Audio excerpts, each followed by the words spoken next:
Hello, my name is Aaron Rodriguez, and my lecture presentation will be on Rage Against the Machine. So, members of this band, Tom Morello is a guitarist. He is a Harvard graduate student and the son of a Kenyan Mau Mau revolutionary, as well as the great nephew of radical Kenyan president Jomo Kenyatta. Zach De La Rocha is the vocalist, and he is the son of a Chicano artist. Tim Crawford Comerford is the bassist, and Brad Wilk on the drums. Rage Against the Machine is an American rock band known for heavy metal, riffing, and hip hop beats. Their lyrics are incendiary and revolutionary. They encourage self thought, political awareness, and anti conformity. Their musical styles vary from hip hop to some punk and heavy metal as well. So, for example, they are inspired by Led Zeppelin for their riffs and dynamics in terms of musical composition. Public Enemy inspired uh, Zach for the lyrics and how political they were, and you could see that in the song "Take the Power Back." And then The Clash inspired Tom Morello for the most part because of their imagery and integrity, the way this band performed, and even the cover art of one of their albums, uh, where the song "London, London" something they uh, this inspired Tom Morello. He thought it was a heavy metal band, and when he listened to it, he realized it was more punk than he expected. But their lyrics um, were very open-minded about politics, and they weren't afraid to say anything about about their system. Uh, so they adopted this in their band as well. And then Bob Dylan also inspired them to make the cover of Maggie's Farm. The style of their band, uh, Tom Morello was inspired by guitar scratching. Um, he cites Run DMC DJ and Jam Master Jay for inspiring him to basically record or DJ scratch the way DJs do on their board on his guitar. So he adopted all kinds of funny sounds and experimental techniques that gave this artist, Rage Against the Machine, a unique sound. They also, like I said previously, were inspired by heavy metal, um, like Black Sabbath, and on top of that, they had rap and hip hop uh, behind this heavy metal sound. Some other political drives include instances where, um, for example, a Native American leader, Leonard Peltier, was accused and convicted of um, murdering two FBI agents, but this was done on flimsy evidence. So they hate to see that kind of unjust um,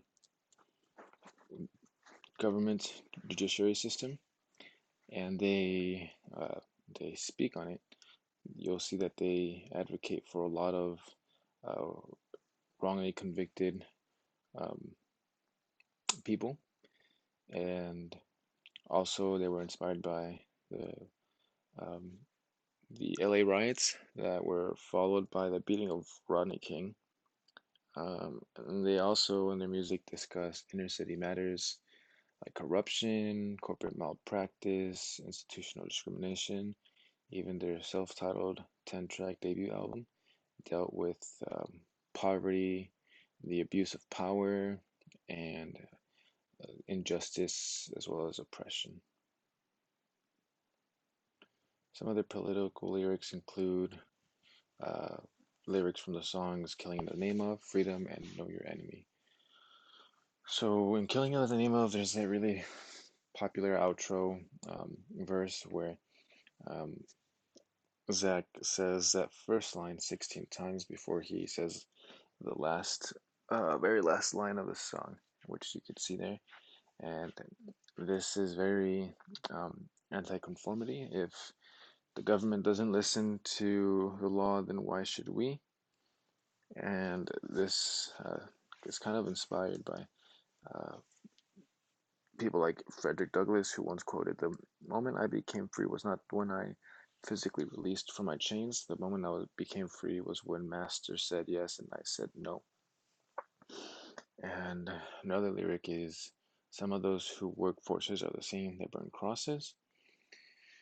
This is describing corruption, the racism, and discrimination in law enforcement. So it's pretty well known that there was at times uh, police officers would abuse their power, and this still happens to this day, unfortunately. And back when it would happen, around like the beating of Rodney King, they they would abuse their power, and no one would stand up to it until the LA riots. So uh, people began to find out that some of these officers were involved with uh, the KKK.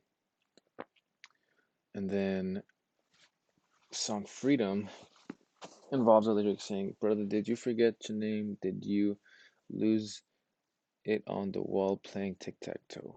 Uh, this song is about that Native American I mentioned earlier, and um, not only is it singing about that, uh, about what was his name, um, Leonard Frieder, but he is also uh, talking about how Native American children were kind of forced to lose their heritage by being introduced to American culture or white culture, and they were forced to play games, and they were, um, going under conformity. They were just obeying what the what American culture wanted, and they were forced to lose their heritage.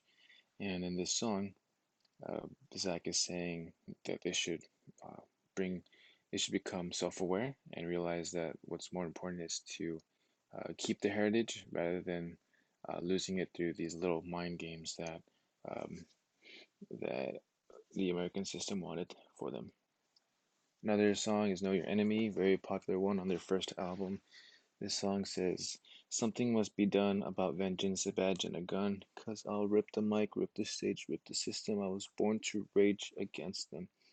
Their stage is spreading word about defiance against those who abuse power. And he's saying that through his their performances, Rage Against It, they're gonna spread the message of anti-conformity, but really fighting the corrupt system. Another lyric is all of which are American dreams. Before saying this lyric, he lists a bunch of things that the government is involved with, such as submission, hypocrisy, and ignorance. And he's saying people that strive for the American dream don't understand that it was built off of these themes, and we should be aware of that. Lastly, the social impact of Rage Against the Machine. Know Your Enemy and Killing in the Name of became anti-conformity anthems in Los Angeles. In Cape Town, South Africa, they envisioned a revolution, and they were inspired heavily by a song called "Township Rebellion" um, that they made. Morello also appeared before the United States Nations Commission on Human Rights in Geneva to call for a new trial for Mania Abu Jamal, which was a journalist and former Black Panther, and he spent 30 years on death row when he was convicted, controversially, for the 1981 killing of a Philadelphia police officer. And yeah, their message was spread well around the world. They performed worldwide. In fact, they became very well known first in the UK, and now their political statement is everywhere. Every country knows who these guys are, and are inspired daily to stand against anything that's corrupt, really, for the people, you know. So that's my presentation on Rage Against the Machine. They're a great band. They're a thrill to listen to each time it comes on. So recommend you listen to them and hope you learn something off of this. Thank you for your time.